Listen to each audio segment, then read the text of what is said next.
10 പേരെ എടുത്താൽ അവരിൽ 10 പേരിലും ലക്ഷണങ്ങൾ വ്യത്യസ്തമായിരിക്കും.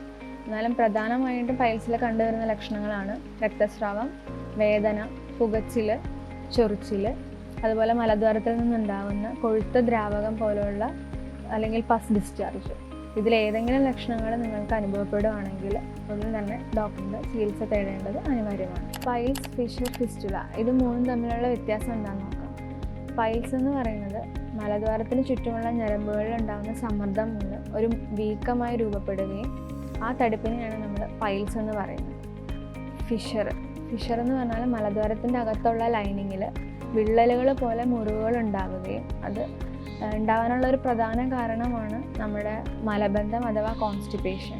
ഒരുപാട് നമ്മൾ സ്ട്രെയിൻ ചെയ്ത് നമ്മൾ മലം പോകാൻ ശ്രമിക്കുമ്പോൾ ഉണ്ടാകുന്ന മുറിവുകൾ ആണ് നമ്മൾ ഫിഷർ എന്ന് പറയുന്നത്.